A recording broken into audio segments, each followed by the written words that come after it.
Bienvenue dans cette nouvelle vidéo d'interview exclusive de l'équipe du film Les Merveilleuses. Ce film documentaire a été réalisé par la talentueuse Vanessa Gauthier. Il retrace le parcours de deux merveilleuses que sont Avella et Rebecca dans leur cheminement de mère d'enfants diabétiques de type 1, mais aussi d'artistes et avant tout de femmes. Il a été tourné sur 6 années, ce qui nous permet d'assister à l'intégralité de leur cheminement, de partager leurs doutes et leurs victoires, et je suis sûre que de nombreux parents vont se retrouver dans ce documentaire extraordinaire. Cette vidéo fait suite à la première diffusée sur la projection de ce documentaire à Dijon avec des interviews de parents, de soignants. Bref, évidemment, je vous invite à aller la voir. Vous allez avoir accès à ces échanges plus que passionnants où on parle lâcher prise, culpabilité, parentalité avec un diabète. Bref, ces discussions dans lesquelles je suis sûre que vous vous reconnaîtrez. Ah bah oui, oui, énormément. Je vous laisse donc en compagnie de ces trois dames qui, vous allez le voir, vont vous inspirer au plus haut point. Les merveilleuses, elles sont là. C'est ça. Elles sont là. Et on va surgir. Ça explique quelque chose. Je vais faire comme si on s'était jamais dit 15 fois les mêmes choses.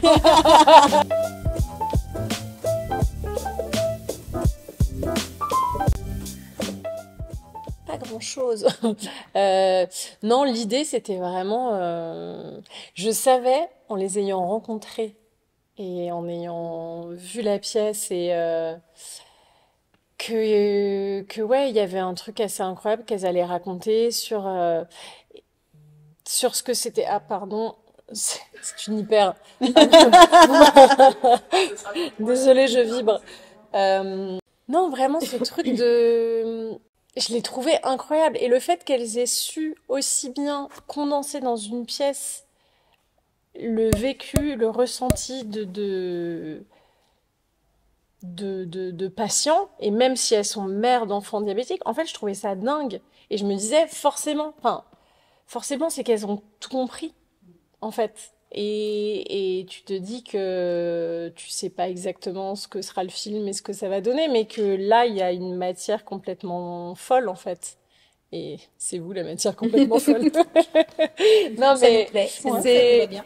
Enfin voilà, c'était ça, je savais, et je savais que bah, c'est comme tu laisses une caméra posée à un moment dans le cadre, il va se passer des choses. Et voilà, et en étant là avec vous, il allait se passer des choses et ça a dépassé mes espoirs dans le sens où bah, la pièce, voilà, ça a tourné ailleurs, partout en France. Derrière, il y a eu les autres pièces. Enfin voilà, et c'est ça qui est génial en fait. C'est que à partir d'un truc, tu observes, et en fait, il se passe plein de trucs.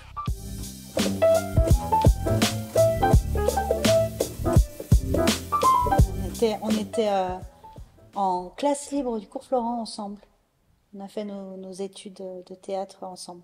C'est la même classe. On s'est retrouvés, on gravitait quand même dans les mêmes sphères parce qu'on était une petite promotion de classe libre, donc on savait un peu ce que faisaient les uns et les autres. Et puis on a créé nos compagnies et on s'est retrouvés, donc on se suivait un peu de loin. Et j'ai vu, je voulais acheter un super gâteau d'anniversaire à ma fille après son premier diagnostic.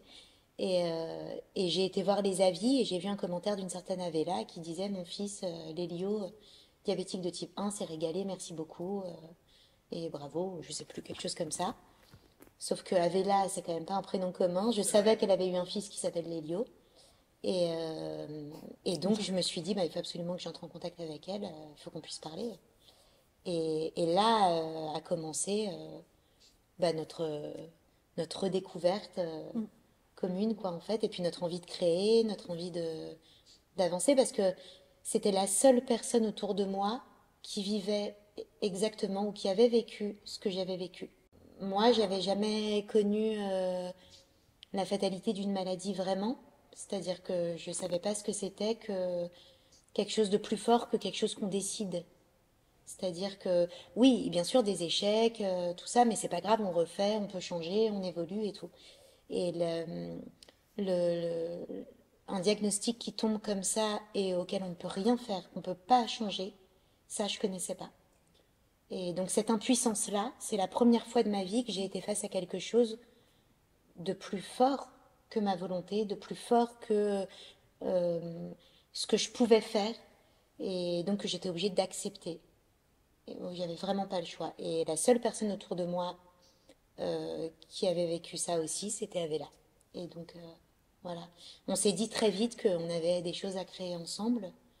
Et puis ensuite, bah, il y a eu plein d'autres événements après qui nous ont liés, qui nous ont fait avancer, qui nous ont portés. Voilà.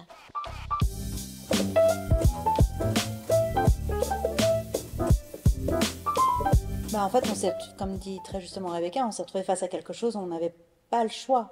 En vrai, enfin, on peut poser l'équation dans tous les sens. Il y a un moment où un bébé de 2 ans ou un enfant de 4 ans ou un enfant de 6 ans qui a des besoins tels, bah, on est prêt à tout laisser tomber. Enfin, c'est-à-dire que c'est pas sacrificiel ou quoi que ce soit, c'est juste que à ce C'est une moment-là, évidence, quoi. la vie est comme ça et c'est vrai que c'est peu compatible, voire pas compatible, ou en tout cas pas compréhensible par des milieux où enfin, quand les gens de théâtre sont des gens très passionnés, et donc pour eux c'est très compliqué de comprendre que à un moment donné on est dans l'obligation d'interrompre une répétition ou de dire bah ça ce projet-là je vais pas pouvoir le faire parce que ceci parce que cela.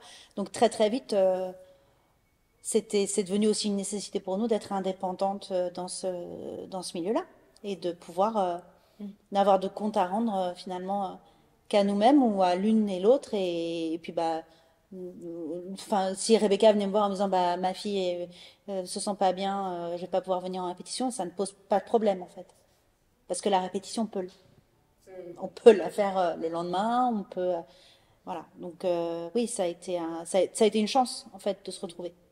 Ça a été une chance de pouvoir et une manière de pouvoir en plus de l'amitié qui nous lie, de pouvoir continuer ce métier et aujourd'hui de se dire bah on fait comme on veut en fait. C'est nous qui faisons. Ça Ouais. ça c'est Ouais, et puis aussi, je crois que il y a un moment donné où on n'est plus prêt aux mêmes choses. C'est-à-dire que dans ce milieu, on attend de nous d'être, on attend que les comédiens et les comédiennes soient absolument disponibles, euh, complètement dévoués, prêts en tout cas à tous les sacrifices, à tout. Alors pas dans, bien sûr, un peu moins au théâtre, ou en tout cas pas dans le théâtre que moi j'avais choisi avant ce moment-là, mais ça paraissait tellement. Moi, il y a eu plein de moments où je me disais, mais qu'est-ce que je fais là? Je me sentais plus au bon endroit. Je me disais là, je me débat avec un texte sublime, certes, je suis sur scène, mais j'avais l'impression que c'était pas cette chose-là que j'avais à raconter immédiatement. J'avais plus envie de défendre ce genre de projet-là. J'avais envie d'être. Je le savais pas vraiment, et c'est le travail avec Avella qui m'a révélé aussi le plaisir de défendre un texte à un endroit très intime, de faire le pont entre euh, mon existence et la création artistique. Et ça, je connaissais pas avant de faire le travail sur les îles désertes.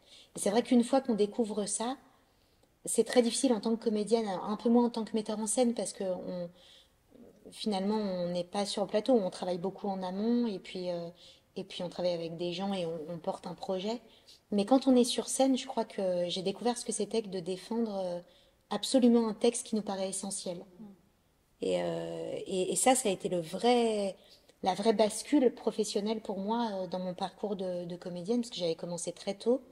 Et d'un coup, c'est vrai que défendre un super rôle pour la télé ou un super rôle au théâtre et tout me paraissait moins fort que d'aller dans des endroits peut-être moins prestigieux, mais où d'un coup j'avais quelque chose d'extraordinaire que je défendais et qui me paraissait essentiel.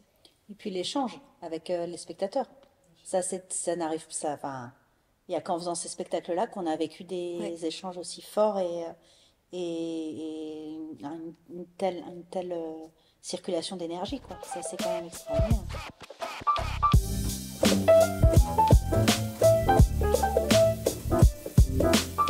C'est une bonne question. Ouais. Parce que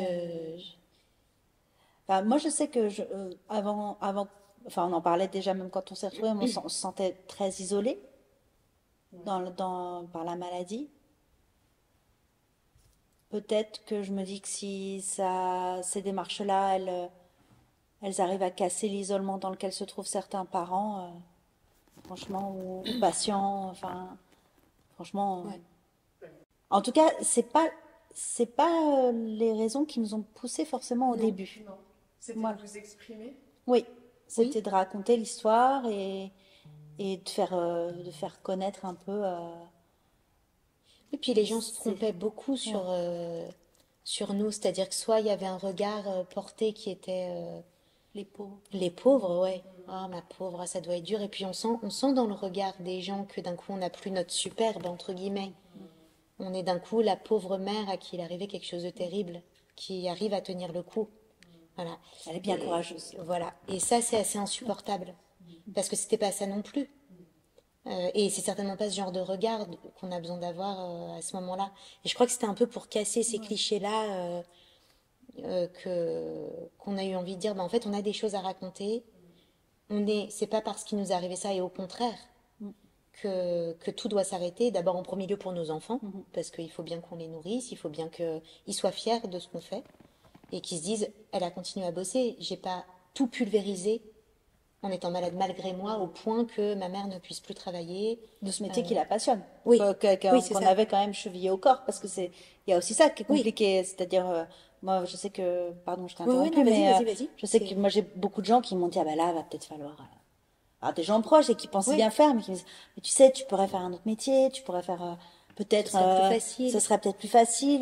Moi, je me souviens, on m'avait dit beaucoup, alors c'est vraiment mal me connaître, mais tu pourrais peut-être être un stit, tu aurais toutes les vacances scolaires et tout. Bon, non, j'aurais été super. Voilà, J'aurais- Ils auraient filé droit. Hein. Non, mais voilà, mais c'est juste que non, moi j'ai choisi de faire du théâtre. C'était pas, j'allais pas tout laisser tomber. Et puis avec aussi la trouille pas d'en vouloir, mais ouais, d'avoir un espèce de truc de me dire, je suis obligée de tout, tu vois, d'être un peu aigri, quoi.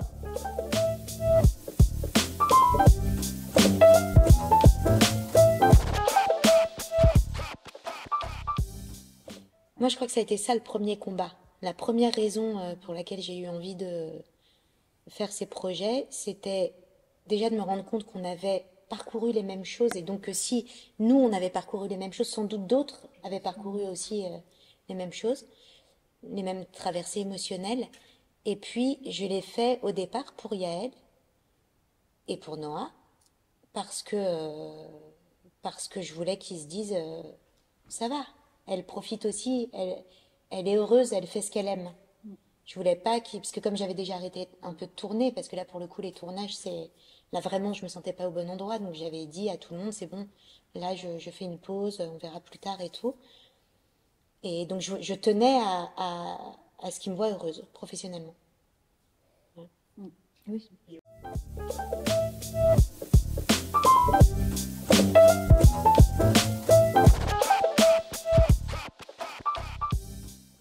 Il y avait une phrase qu'avait dit mon fils quand il était petit. J'en ai marre d'être courageux. Je veux plus être courageux. En fait, il y a beaucoup d'enfants qui traversent des choses difficiles comme ça et qui disent ce genre de phrase. J'en ai marre d'être courageux. Et c'est vrai que je trouve que c'est toujours compliqué quand on est quelqu'un, t'es bien courageux, t'es fort, parce que ça met une pression en fait. C'est-à-dire que ouais, ben, j'ai le droit que d'être fort, j'ai pas le droit de m'écrouler, j'ai pas le droit de fatiguer, j'ai pas le droit d'aller mal. Est-ce que ça fait de moi quelqu'un de moins bien si je fais ça?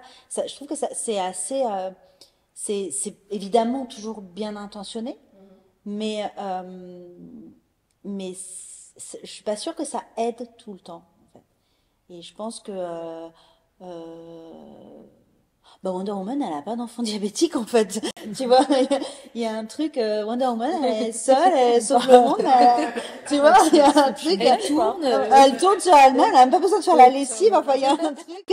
Non, mais tu vois, c'était Wonder Woman, elle n'existe pas en vrai. Elle n'existe pas. Et puis bah les mamans, les patients, c'est les papas, c'est des les aidants, c'est des humains et oui, il faut enfin déconstruire, je sais pas, mais en tout cas questionner parce que je pense que c'est une phase par laquelle on passe tous aussi. Oui, je suis plus fort, oui, je vais faire ça, je vais le faire mieux, je vais le faire. Bah, peut-être pas tout le temps. Peut-être qu'aujourd'hui, je vais juste pas bien et c'est pas très grave, en fait. Oui, c'est ça. Mais en fait, ça me fait penser. Enfin, parce qu'après, il y a le truc, c'est le regard aussi de l'extérieur, parce qu'il y a ce qu'on peut se dire soi, en Oui. se disant, ok, tu vas y arriver, tu veux être combattant et tout. Mais t'as le regard des autres qui, de fait, tu vois, moi, pareil, j'ai des amis qui ont une petite fille polyhandicapée, qui ont fait des trucs juste de ma boule et tout. En fait, oui, vraiment. Enfin, pour moi, il y a ce truc ils sont juste exceptionnels et ils sont complètement extraordinaires. Ça fait pour autant. Et je pense que c'est tout le paradoxe, c'est ce truc de dire, bah pour autant ils ont des faiblesses, pour autant c'est dur, ils bataillent tous les jours, ils en ont marre. Après de toute façon c'est comme les trucs, c'est ton curseur qui est placé et t'as pas le choix et t'avances et il faut que tu fasses de toute façon, donc tu fais les trucs. Et au même titre que pour le diabète, bah c'est une force mais c'est une faiblesse aussi. Enfin tu vois, c'est pas que et c'est pas pour avoir un truc larmoyant et machin, mais en même temps tu sais laisser la place à ça et au fait que ça puisse être une faiblesse et que ça puisse être pénible et dur et enfin c'est tout ce truc, cet équilibre qui est pas évident Non, en bien sûr. fait. Et il y a une nuance encore, je trouve, et je suis d'accord complètement avec ce que vous dites, mais il y a une nuance en plus, c'est qu'est-ce qu'on ressent et qu'est-ce qu'on laisse voir, et qu'est-ce qui est de l'ordre de la projection. Ce que je ressens, c'est pas forcément ce que je laisse voir aux gens, parce que j'ai ma part d'intimité et que si je veux pas me montrer en larmes devant les gens, je me montre pas en larmes, mais le soir quand je rentre chez moi, je pleure. Euh, et donc il y a cette chose-là déjà de protection. Donc c'est ça qui donne l'impression qu'on est des Wonder Woman, parce que évidemment on voit les gens comme déjà ils nous disent ah ma pauvre et tout, on va pas dire ouais j'ai besoin de sucrer, je suis au bout du roule, c'est l'horreur, je me suis levée je sais pas combien de fois, j'ai l'air sucré je sais pas combien de fois, elle a pas l'air bien, elle m'a dit ceci, machin, voilà. Ça évidemment on va pas montrer cette chose-là. Ou alors on va le faire dans l'intimité, c'est avec les gens qui peuvent comprendre parce qu'on sait que ça changera pas en jugement, ils seront pas dans le jugement par rapport à cette journée-là ou à cette soirée-là ou à ce moment-là. Mais après, il y a aussi l'autre qui nous regarde et qu'est-ce qu'il projette sur nous. Et c'est cette distance-là, je crois, qui se percute parfois et qui fait croire que les accompagnants comme nous sont des super-héros. Et donc, ce qu'on ne cesse de dire, c'est en fait, il y a des moments où on est fatigué, où ça va pas. Et il y a une chose dont on s'est rendu compte et qu'Avella aborde et qu'elle dit très justement dans le film, c'est il faut qu'on ose demander de l'aide. Il faut sentir à qui et comment et quand on peut dire ben là aide-moi un peu parce qu'en fait c'est dur là. Et ça veut pas dire que ce sera dur tout le temps, peut-être ça ira mieux demain, mais en tout cas là j'ai besoin d'aide. Et si quelqu'un en face te répond ah oui mais t'es tellement forte, ça y est t'as plus la place en fait. Oui c'est ça, C'est tu ça, vois. ça, ouais, c'est ça. Ça y est, Ouais. si Et on c'est pour dit ça qu'il faut dire non en fait je suis pas forte, je décide de te montrer, j'ai pas envie de te montrer cette part de moi tout le temps parce que j'ai pas envie que tu me regardes avec ce regard-là de la mère éplorée de cette situation ou du coup dur qu'il y a eu dans la journée ou de la peur ou de mais je suis pas si forte que ça et en fait je crois que on est tous à égalité là-dessus mais c'est le propre des humains en fait. Il y a que chez les animaux que c'est beaucoup plus frontal. Mais nous on ne cesse de se masquer parce qu'on a peur de ce que pourrait penser l'autre.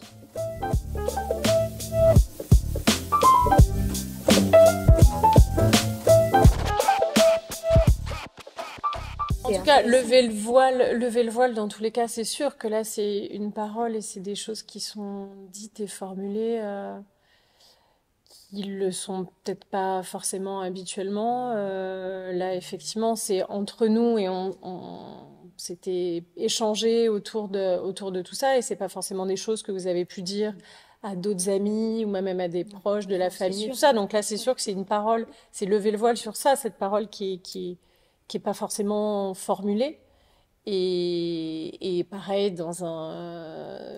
lié au milieu médical, etc., c'est pas des choses qui vont être formulées dans un cabinet et face à un médecin. Donc, ouais, il y a un truc de lever le voile et libérateur par rapport à ça. Et évidemment, après, c'est ce que je trouvais aussi génial, c'est que toutes les questions que vous abordez, les questionnements de est-ce que je fais bien et qu'est-ce que je transmets, et là, ouais, ça, c'est juste des questions qui touchent à tous les parents et qu'est-ce que c'est être parent et à mes yeux, être un bon parent. Et à partir du moment où déjà tu te questionnes Oui. Vraiment. Ouais. Enfin, déjà pour moi, et tout le boulot, enfin, il y avait ce truc de, et quand vous pouviez être dans le doute, c'est ça, je me disais, mais non, mais vous vous rendez pas compte à quel point, rien que le fait de penser tout ça, de questionner tout ça, de le remettre en question en permanence et de se dire à quel moment et où est-ce que, bah, en fait, tout le boulot, il est là. Enfin, parce que de toute façon, c'est dur et parce qu'il y a des ratés, parce que rien n'est parfait et tout, mais forcément,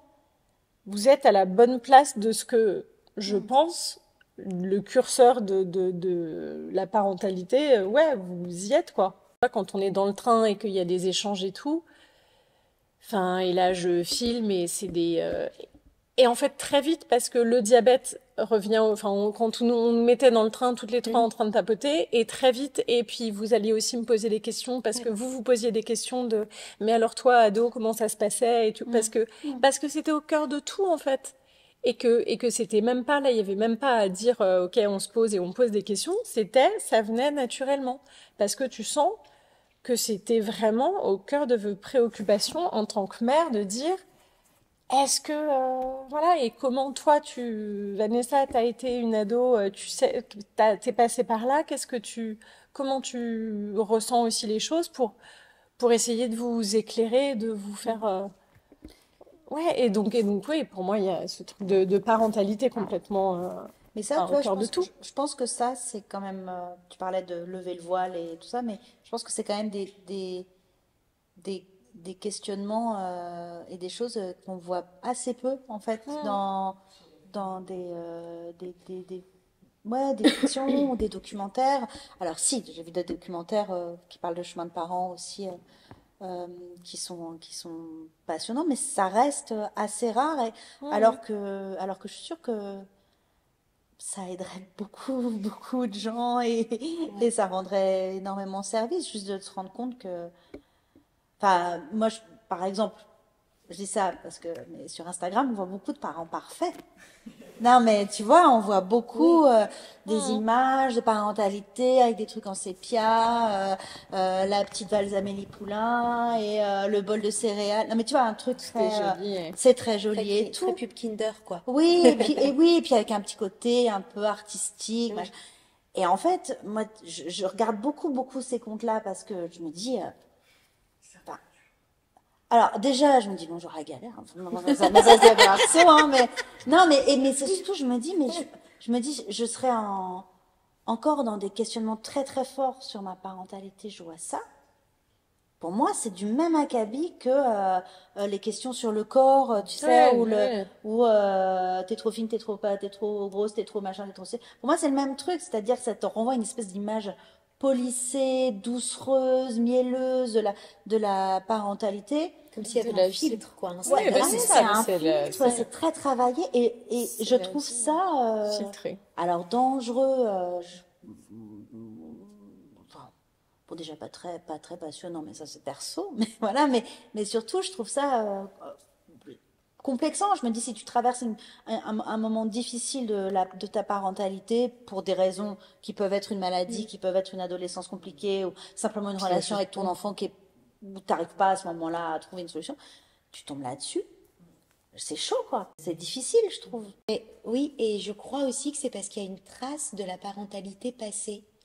Un peu comme il y a une trace de la virilité, de l'idée de la virilité passée. C'est-à-dire que pour être des bons parents, il faut être autoritaire, mettre des règles. Ça, c'était à l'époque. Et puis, il y a les nouvelles générations, où d'un coup, il y a Dolto qui est passé par là, où on s'est dit, tiens, l'enfant a des sentiments, l'enfant réagit, on n'est pas obligé de lui mettre une torgnole. Le monde est un peu moins dur, donc on va être un peu plus à l'écoute. Donc, alors, il y a les penchants complètement extrémistes Oui, oui, oui, d'éducation. voilà, tous les trucs. Ouais. Voilà. Mais il y a aussi des parents comme nous, je pense, qui sommes des grands enfants aussi. Juste, on est devenu maman. Et donc on a cette responsabilité-là, mais moi, je vois pas grande différence dans ma manière de penser. Si, l'expérience et puis l'idée que forcément, par rapport on éduque toujours un peu malgré nous par rapport à notre parcours. Donc, qu'est-ce que je décide de transmettre? Qu'est-ce que j'essaye de moins transmettre? Qu'est-ce que je transmets malgré moi? Voilà, toutes ces questions-là. Et ça, c'est à un moment. Je pense que la génération de nos parents, peut-être 68 arts et tout ça, peut-être qu'ils ont amorcé cette chose-là. Et nous, je pense qu'on est la génération où d'un coup, on laisse la place au doute et au questionnement. On se laisse le droit en tant que parent de se poser la question de savoir si on fait bien ou mal. Alors que c'est des questionnements que mes grands-parents n'avaient pas. Oui, Ils mais avaient raison, ils faisaient bien, et c'est les enfants c'était qui avaient comme ça, tort et qui devaient être punis et éduqués et machin. Oui, et puis les parents, là, pour le coup, on dit souvent avoir un enfant, ça te fait grandir. Je pense qu'avoir un enfant avec une maladie chronique, ça t'ouvre les... Ceci dit, enfin, moi, je sais qu'on a rencontré énormément de gens en faisant les tournées des spectacles et après en faisant les tournées avec le film.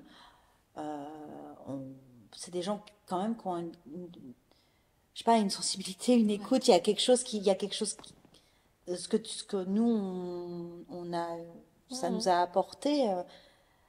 Enfin voilà, il y a une espèce oui, d'ouverture d'esprit en fait. Je sais pas, quelque chose. Mais comme ça t'arrive en fait quand t'as n'importe quelle épreuve dans la vie, les il y a épreuves en général, quoi. voilà, t'as quelque chose qui... Et peut-être plus particulièrement encore avec le diabète, parce que c'est chronique, ça dure, mais c'est tout le temps en mouvement. Donc en fait, les automatismes, à part les automatismes de la pose de l'appareil technique, ne se font pas, puisqu'en fait, on est obligé d'être... Une remise en question permanente. Perpétuellement, de se dire, ok... ce qui allait il y a 2 mois ne va pas maintenant. Voilà.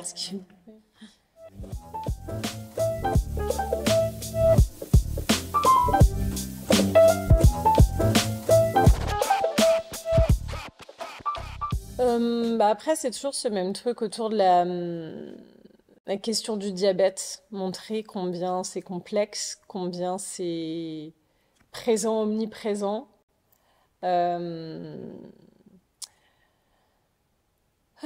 Donc oui, ça, dans la représentation du diabète et dans la sensibilisation au diabète et au quotidien avec le diabète. Après, ce que les gens pourront retenir aussi, c'est... Le diabète, c'est quand même un peu relou qu'on traite. Non, mais c'est toujours la même chose sur la question de sensibiliser au diabète, au fait que ce soit une maladie complexe, avec une charge mentale bien relou présente là. Et après, c'était... ce que je trouvais très beau, c'était cette question de la parentalité et de accompagner son enfant. On est là à chaque étape, quoi. Et tu l'accompagnes toute ta vie. Et quand on est parent, c'est ça, cette histoire comme une préparation de cosmonaute qui va partir sur la Lune. Et ça, je trouvais que c'était la plus belle des images de ce que c'est la parentalité et de ce que c'est de petit à petit ce que tu essaies de faire pour effectivement le mettre dans sa fusée et qu'il parte s'envoler et évidemment il y a le prisme du diabète et de tous les soins et de tout ce que ça implique mais pour autant c'est vraiment des choses que tous en tant que parents c'est ça qu'on les prépare à l'envol. Et donc c'est beau, je trouve ça hyper beau et elles l'ont tellement bien dit que non, c'était cool. J'avais 2 super protagonistes.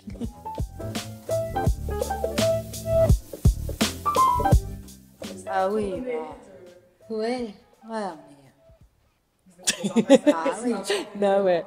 Ouais, on a des fois, on est fiers, puis on a de la chance. On a de la chance, ouais. C'est vraiment un beau cadeau, quoi, que nous a fait Vanessa d'avoir ces images-là, de mettre la lumière sur, justement, toute notre démarche, et puis sur notre histoire. Donc, ça nous donne l'occasion de rencontrer des gens formidables en plus. Ouais. C'est vrai qu'on fait des rencontres assez passionnantes et fascinantes et c'est chouette, quoi. Et que c'est beaucoup plus intéressant que d'être Wonder Woman. Ouais. Quand même. Le truc moulant. Ouais, non, c'est sûr, ça va. Il y a plein de filtres maintenant qui permettent d'avoir des tenues, des troncs, des trucs. Faut aller sur Snapchat. C'est ça. Merci d'avoir répondu à mes questions. Je suis sûre que des tas de parents vont se reconnaître dans ces discours qui, je suis certaine, vont en aider plus d'un. En attendant, vous pouvez trouver ici les dates des prochaines diffusions du film Les Merveilleuses. Vous pouvez aussi le télécharger via Univers Ciné ou Harmattan, les liens sont dans la bio. Suivez également le compte Instagram Les Îles Désertes pour être informé des prochaines représentations des différentes pièces de théâtre. En attendant, et évidemment, n'oubliez pas de vous abonner puisque ça m'aide vraiment, vraiment beaucoup. Merci. Salut la commune.